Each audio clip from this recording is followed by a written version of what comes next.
and we continue to address also in this county.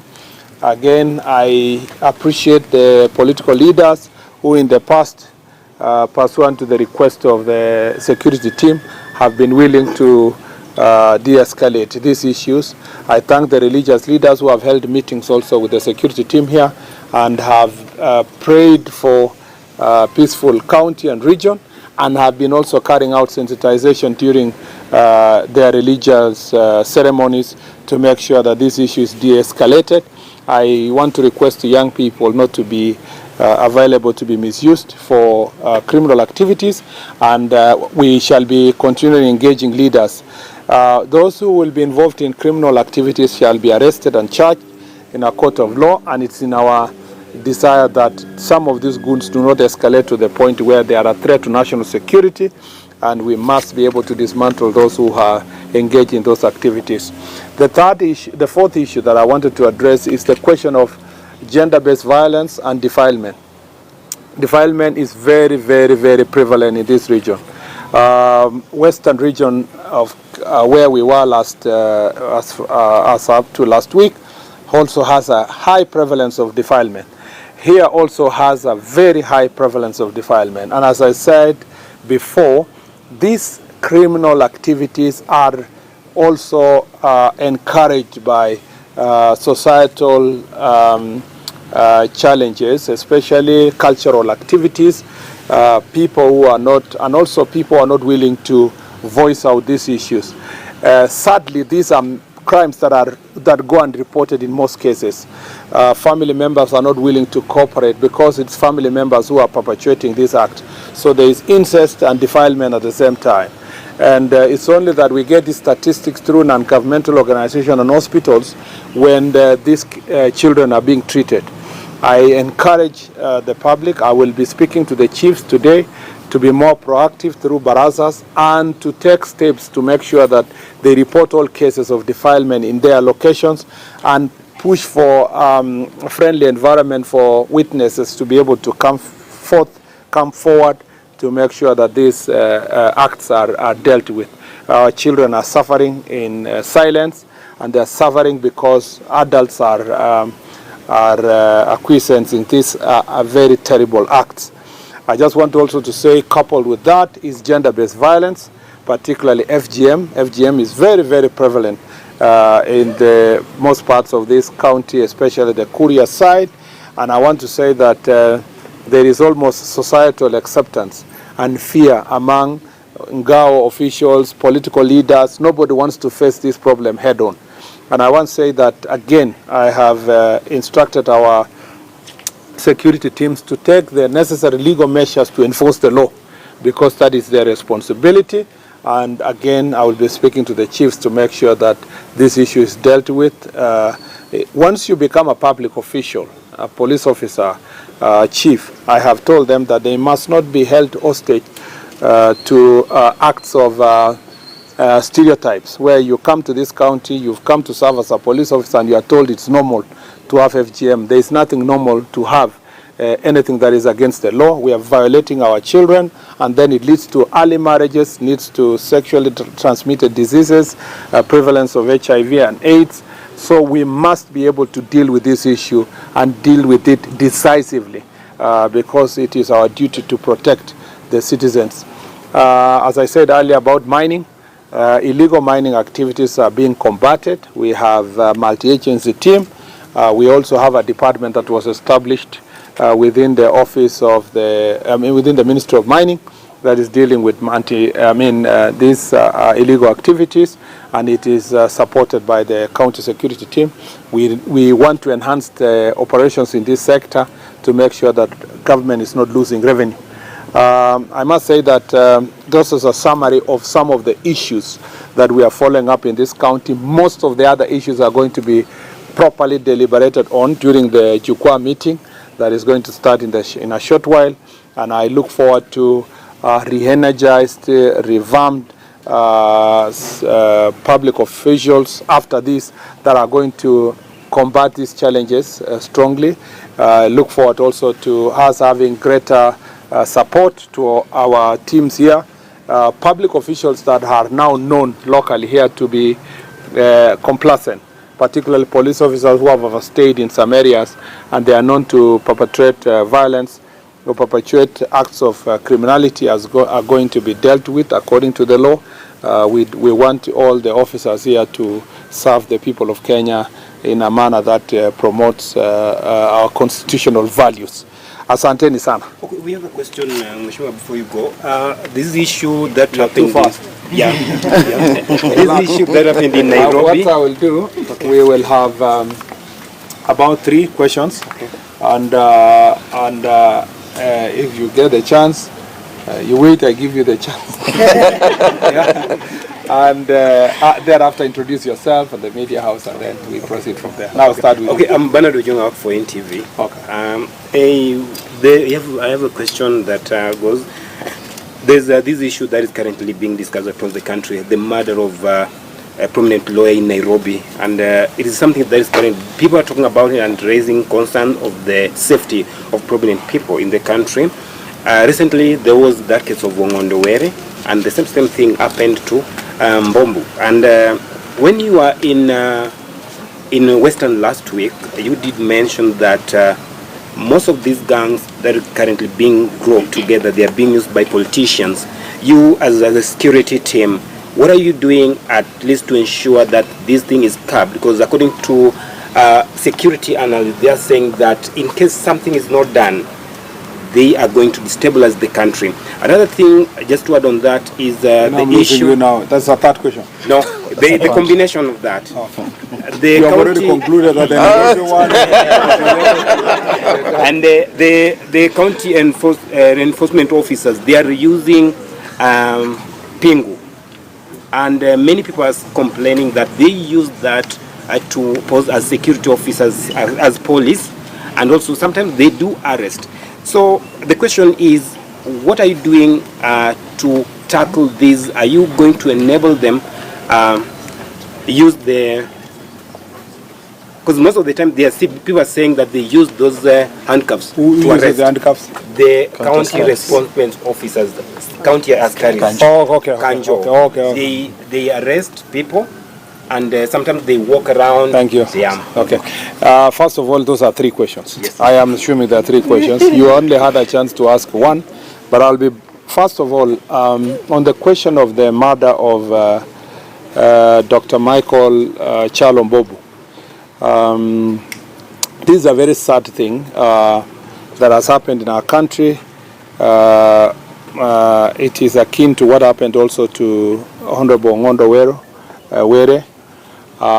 I feel very sad because, as you may want to know, Mr. Mbobu was my teacher and my friend, and we, apart from that, the fact that he taught me, we also worked together.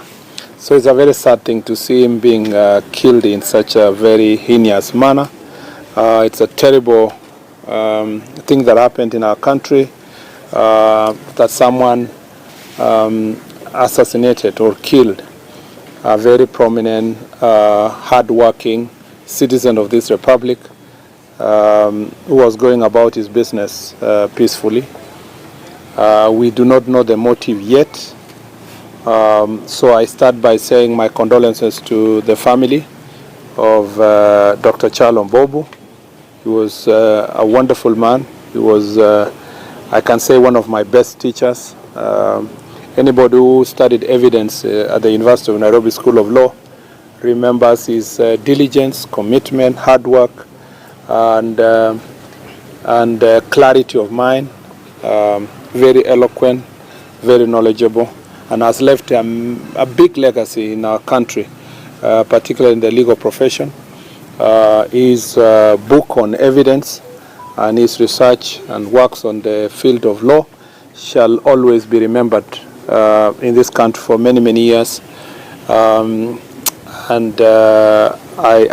feel very sad, by the way, about that incident, and I am very interested in knowing what exactly happened in this situation, just like many Kenyans are, but also I am in a position of responsibility, and we have been in touch with the DCI since this issue has happened, and I am happy to note that there is some progress that has been made. some persons of interest have been identified, that those persons of interest are being interrogated, and many others are going to be sought. I pray that the DCI is going to be successful. We thank the eyewitnesses who have already come out, who are in the scene, and many other Kenyans of goodwill who are giving information to the DCI. I encourage more Kenyans to come forward and assist in the process. Anybody who knew anything that is related to this very heinous act to come out, because it is in the interest of us in the security sector and the people of Kenya that the truth comes out and we get to know exactly what happened in this situation. And I am very optimistic that in a very short while we will have very good leads as far as this issue is concerned. I just want to say that it is not in our interest to only resolve cases that are involving prominent persons or persons who are known to us or persons who are our friends or who are holding high office. This is the same speed that must be applied in every case, including the chief who was murdered, assistant chief who was murdered in this county. When such cases of crime happen, we want to see that the DCI moves with speed to unravel the mystery behind such acts. So from my office, from myself as a person, I continue extending my condolences to his family, and I promise that we will do everything to make sure that justice is served and that the perpetrators are arrested and brought before the court of law. I am happy that all resources are being expended to make sure that this issue is resolved. On the question of gangs, I must say that gangs are not, as I said last week, any gangs anyway is a threat to national security. So we will do everything. We will do law enforcement, but also we must do sensitization to the members of public to make sure that they understand the dangers of supporting criminal, supporting goons who can easily graduate to become gangs. And that issue is being dealt with, as I said. Operation work and plans are ongoing in different places where gangs have operated before. As we go towards elections, many political leaders will be tempted to hire goons to provide security to them or to walk around, intimidate their opponents. We want to ask them to resist that temptation because the consequences might be too dire for you to survive. So we are making progress, but we can do better. That is what exactly we can say about gangs. I don't know what else you asked. For county askaris have no, any Kenyan, any citizen can arrest anybody. I hope you know that. Even you can arrest anybody. But the question of using handcuffs, you don't have that power. That's only for police officers. And that issue must be communicated accordingly to the county askaris and enforcement officers. They can always seek the support of the county security team so that police officers are deployed to assist where they think that enforcement presence of police officers is needed to arrest suspects. But, you know, that is an issue that can easily be resolved between the county government and the county security team. Another person. Yes, one more question. My name is Lydia from Tunda Radio. Na tumekuwa na tatizo la usalama katika eneo la kaunti. Kehancha Kuria. Vijana wadogo wanauawa na watu wasiojulikana. So tungependa kujua mikakati ambayo umeweka ili kuhakikisha kwamba usalama umerudi katika eneo hili. Okay, and then anyone more person? Yes. Yes, yourself, and then the last one. So, my name is Frederick Akoko from Radio Honor. You've talked about the issue of fishermen. Are you aware that border patrol police officers do not have patrol boats along the lakes? Yes. And please conclude by the issue of Migingo. Migingo issue has been a problem year in, year out. What do you intend to do that the matter is solved once and for all? Let me start by the question of killing of young people. Again, we have asked the DCI to make sure that all cases of murder are explained and investigations done and suspects brought before court. Because if you want to know where the problem is, you first have to deal from where where it has occurred. And investigations must be done. We have asked the DCI if he needs more support from the headquarters. We are willing to find resources to support to carry out those investigations. Police also have been encouraged to do more patrols in areas that are seen that you have criminals, roaming around. Some areas like you have asked in the urban areas like Kehanja, it is necessary that issue is dealt with, and the county security team is already briefed of what they need to do. They know their job and they know that they can request more support if it is required. On the question of border patrol unit, we know that in Muru Bay the capacity is at the moment a little bit low. We are going to enhance the officers, the number of officers who are going to operate there. The Coast Guard unit, we know that they have less equipment. Thankfully, there is a procurement, there are ongoing procurement for modernization, which includes boats that are going to support fishing in Lake Victoria, from all the way from Busia through Siaya, Kisumu, Homa Bay, up to here. We will make sure that those issues up to Migori, we'll make all those issues are going to be addressed and the equipment is enhanced. And we are also working on recruiting more officers to the Coast Guard so that they can have the capacity to patrol the lake. Recently we had a meeting, the president had a meeting with the president of Uganda, and it was agreed that we have a joint fishing agreement which was signed together with Uganda so that we can man Lake Victoria together. So this joint cooperation is going to resolve this issue. The challenges we've been having in the past will be resolved if there is a joint patrol by the officers from Uganda and Kenya working together under the framework that has been signed. And Honorable Joho and his colleague on the other side are working together to make sure that the problems that we were witnessing in Migingo and the problems we have been having in the lake becomes a thing of the past.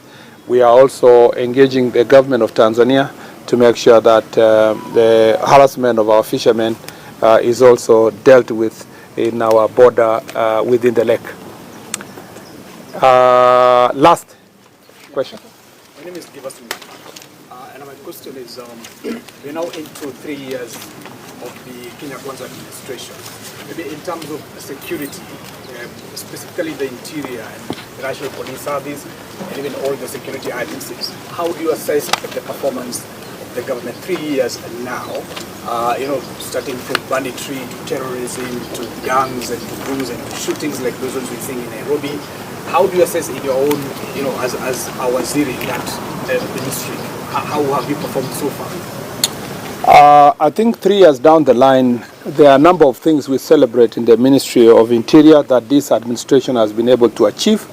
Let me start by saying that in terms of dealing with crimes, high crimes, there has been very successful operations in Marsabit to deal with cross-border transnational crime, which is questions related to trafficking in persons, dealing with drugs, and dealing with proliferation of guns and ammunitions across the border, which was being perpetrated by OLF from Ethiopia. And a good job has been done there to pacify the area, and it has helped a great deal to reduce the number of drugs and the people who are being trafficked across Marsabit to Isiolo, Nairobi and other parts of the country. In terms of banditry, I can tell you for sure that it was a daily occurrence that people are losing lives in places like Baringo, Samburu, Elgeyo Marakwet, Turkana. Those numbers have significantly reduced, actually over 70% as we speak today. Even the recent work we did only for the last 3 months has made significant difference in the North Rift on matters of banditry, to the extent that the most notorious criminals in West Pokot and Elgeyo Marakwet and Baringo have actually come out openly to hand over their guns and to surrender to the National Police Service. That was something unheard of a few years ago, and this is a great achievement in our country in terms of dealing with issues of banditry. We celebrate the work that our officers have done, and we continue to do what we need to do to make sure that banditry is completely eradicated in our country. We are moving to the next phase where we are doing disarmament. And the kind of disarmament that we are doing, that you've witnessed in North Rift, is not the old one where you send a lot of police officers beating everybody and beating villagers and women, children, and innocent civilians. It is now a very targeted operation, intelligence-led, identifying the people who have guns and ammunition and asking them to surrender directly or arresting them and taking the guns. And I'm very happy that that progress is being done. What we have witnessed in North Rift has given us the impetus to refine the strategy, and this will be applied across. And in the fullness of time, we will have a very peaceful valley in Kerio Valley region.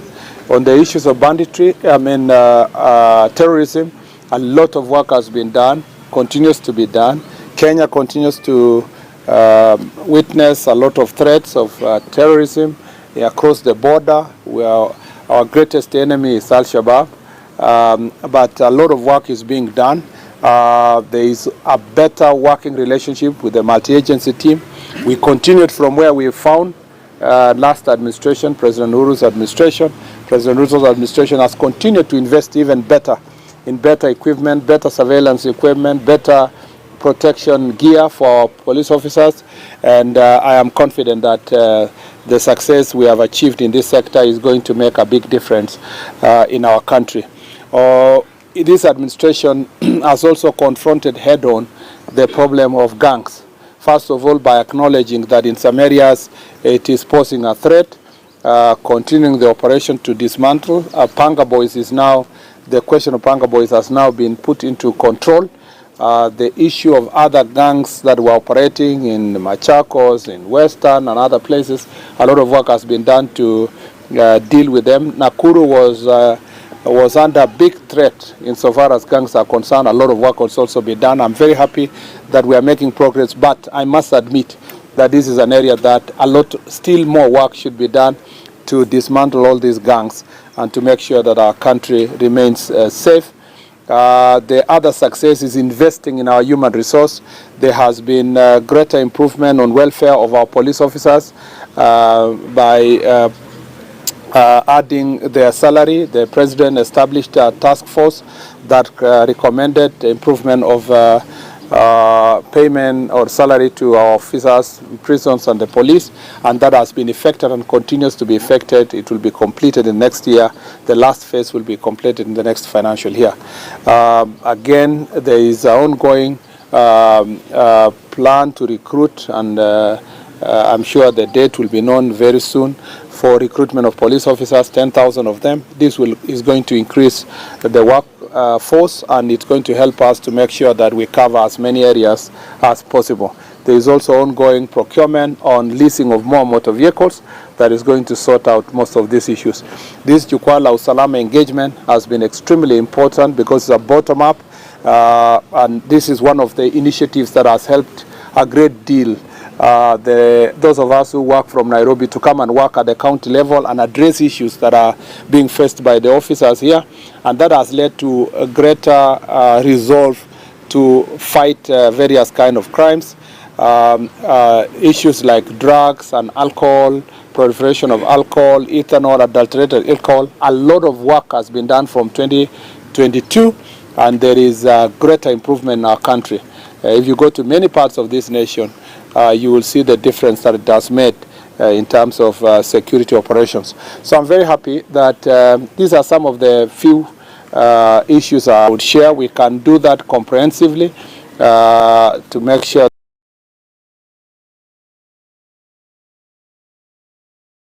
that this is shared. I think the country is safer now. It's far much safer. And but you know, this is one sector that you cannot go to sleep and say it is done now, I can go to sleep. You just have to do it continuously. It is you know, it requires eternal vigilance, eternal investment, and this work continues to be done. His Excellency the President is carrying out diplomatic duties across the region to make sure that our country is safe, because then the dangers that we also face is because of our neighborhood, and we must continue supporting initiatives that stabilize Somalia, South Sudan, and other parts of the continent, so that then we do not continue facing threats. I'm very happy with the decision by His Excellency the President to establish a team that went for a security mission in Haiti.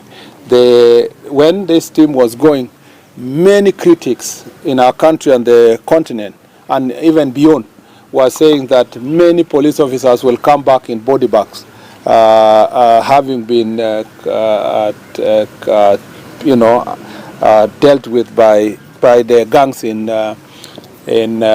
Haiti. I'm very happy that that mission is very successful. Even as we continue reviewing the future of that mission, I'm happy with the success that it has so far shown. The Haiti people are extremely happy with the work we have done. Their children are back to school. They are able to go to the hospitals. Their business sector is booming. Their airport is now functioning.